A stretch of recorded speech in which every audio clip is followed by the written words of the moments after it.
जिंदाबाद जिंदाबाद SFI जिंदाबाद जिंदाबाद जिंदाबाद SFI जिंदाबाद ವಿದ್ಯಾರ್ಥಿಗಳ ಶೈಕ್ಷಣಿಕ ಬೇಡಿಕೆ ಈಡೇರಿಸಿ ಬೆಳಗಾವಿ ಯಶಸ್ವಿಯಾಗಲಿ ವಿದ್ಯಾರ್ಥಿಗಳ ಬೆಳಗಾವಿ ಯಶಸ್ವಿಯಾಗಲಿ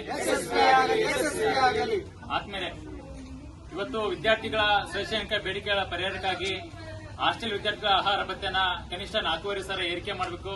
ಖಾಲಿ ಇರತಕ್ಕಂತಹ ವಾರ್ಡನ್, ಪ್ರಾಂಶುಪಾಲರು, ಉಪನ್ಯಾಸಕರು, ಸಿಬ್ಬಂದಿಗಳ ನೇಮಕಾತಿ ಮಾಡಬೇಕಂತಕ್ಕಂಥದ್ದು ಮತ್ತು ಇಡೀ ರಾಜ್ಯ ಮತ್ತು ಕೇಂದ್ರ ಸರ್ಕಾರದ ಅಧೀನದಲ್ಲಿರ್ತಕ್ಕಂತಹ ಇಲಾಖೆಯಲ್ಲಿರ್ತಕ್ಕಂತಹ ಖಾಲಿ ಹುದ್ದೆಗಳನ್ನ ಭರ್ತಿ ಮಾಡಬೇಕಂತೇಳಿ ಮತ್ತು ಇವತ್ತು ವಿಶ್ವವಿದ್ಯಾಲಯ, ಶಾಲಾ ಕಾಲೇಜುಗಳಲ್ಲಿರ್ತಕ್ಕಂತಹ ಏನು ವಿದ್ಯಾರ್ಥಿಗಳ ಶೈಕ್ಷಣಿಕ ಬೇಡಿಕೆಗಳ ಪರಿಹಾರಕ್ಕಾಗಿ ಮತ್ತು ಇವತ್ತು ಸ್ಕಾಲರ್ಶಿಪ್ 3 ವರ್ಷಗಳಿಂದ ಬಾಕಿ ಇರತಕ್ಕಂತ ವಿದ್ಯಾರ್ಥಿ ವೇತನ ಮಂಜೂರು ಮಾಡಬೇಕಂತೇಳಿ ಮತ್ತೆ ಸಮಸ್ಯೆ ಇರತಕ್ಕಂತ USMS ಆ ಒಂದು ಇಲಾಖೆ ಇದು ಸರಿಪಡಿಸಬೇಕಂತೇಳಿ ಮತ್ತು ಅಲ್ಲಿರ್ತಕ್ಕಂಥ ವಿಶ್ವವಿದ್ಯಾಲಯಕ್ಕೆ ಅನುದಾನ, ಒಟ್ಟಾರೆ ರಾಜ್ಯ ಶಿಕ್ಷಣದ ಬಜೆಟ್ನಲ್ಲಿ ಶಿಕ್ಷಣ ಕ್ಷೇತ್ರಕ್ಕೆ 30% ಹಣ ಮೀಸಲಿಡಬೇಕಂತೇಳಿ ಒಟ್ಟಾರೆ ವಿದ್ಯಾರ್ಥಿಗಳ ಶೈಕ್ಷಣಿಕ ಸಮಸ್ಯೆಗಳನ್ನ ಚಳಿಗಾಲದ ಅಧಿವೇಶನದಲ್ಲಿ ಚರ್ಚೆ ಮಾಡಬೇಕು. ವಿದ್ಯಾರ್ಥಿಗಳ ಬೇಡಿಕೆಗಳನ್ನ ಈಡೇರಿಸಬೇಕಂತೇಳಿ ರಾಜ್ಯ ಸರ್ಕಾರಕ್ಕೆ ಒತ್ತಾಯ ಮಾಡುವ ಮೂಲಕ ಭಾರತ ವಿದ್ಯಾರ್ಥಿ ಪರಿಷತ್ SFI ಕರ್ನಾಟಕ ರಾಜ್ಯ ಸಮಿತಿ ಡಿಸೆಂಬರ್ 12ನೇ ತಾರೀಕಿಗೆ ಬೆಳಗಾವಿ ಚಲೋ ಕರೆ ಕೊಟ್ಟಿದೆ.